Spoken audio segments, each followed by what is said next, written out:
just going to give an assessment of performance in the third quarter of 2020. It's been a flat market for sterling investors. The MSCI World Index in sterling terms is flat. It's up about 1% in dollar terms, reflecting weakness in the US dollar over the period.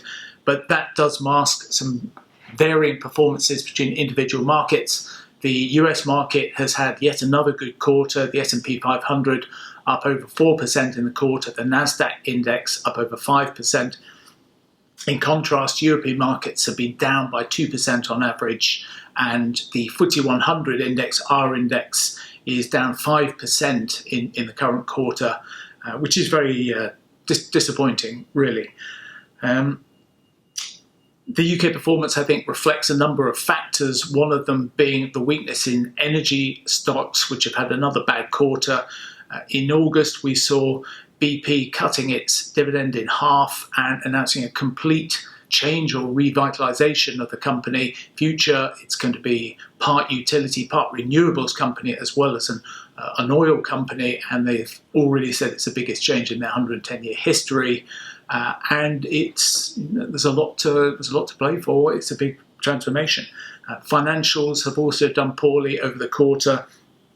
About a week ago, we had a panorama report on UK banks, which alleged that a lot of them were essentially ignoring suspicious activity reports. It didn't come out well for HSBC, whose shares hit a 25-year low this week. It's very disappointing for investors.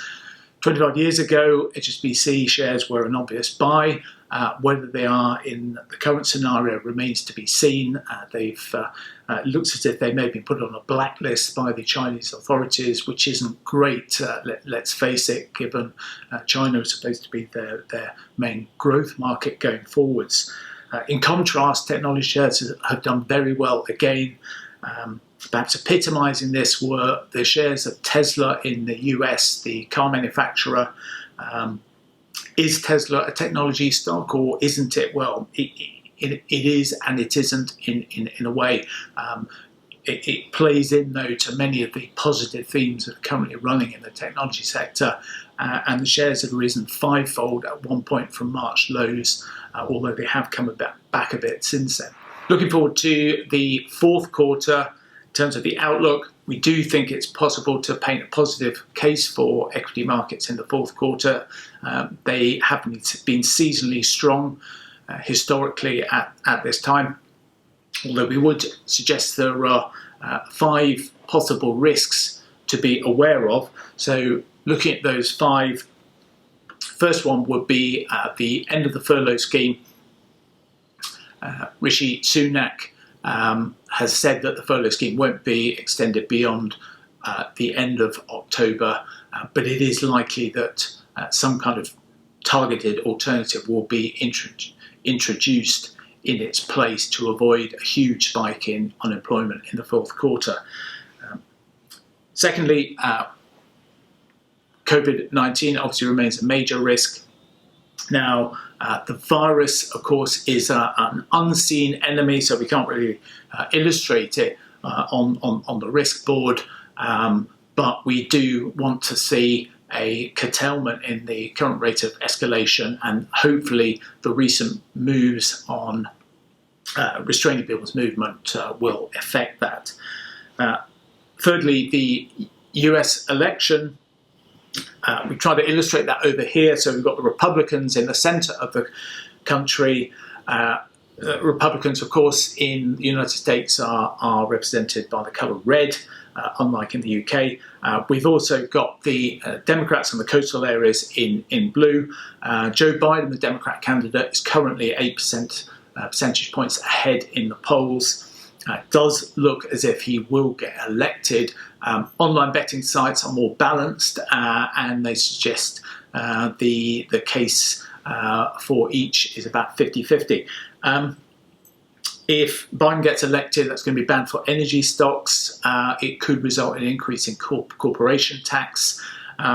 which wouldn't be great for the stock market, but it's tolerable. If Trump gets re-elected, that will be a major positive surprise, and stocks will go higher. If there is a stalemate with no apparent victor, then I don't think that's going to be good, because that causes uncertainty. So there will be a sell-off. Turning now to Brexit. And Europe, we illustrated the UK by colour blue. After all, it is led by the Conservative Party, whose traditional colour has always been blue. We've chosen to illustrate the European Union by the colour yellow, which of course is the colour of the stars in the yellow flag. It doesn't look great at present. There's a lot of friction between the two sides. Ultimately, we do think it will be possible for common sense to prevail and two sides to agree a skinny free trade agreement. Over here, finally, looking at US-China trade talks, which is our fifth risk. I've illustrated the Chinese in red, of course, because they're led by the CCP. There has been a lot of tension here. The two sides did agree phase one talks at the beginning of the year, and they've held since then. There was a bit of a ramping up in tension by President Trump about Chinese companies, particularly in relation to TikTok over the summer, but that does look to have been resolved. So, hopefully better relations between those two countries in the future. So overall, we're reasonably positive that we could get a decent final quarter, but as this game suggests, there are still risks out there.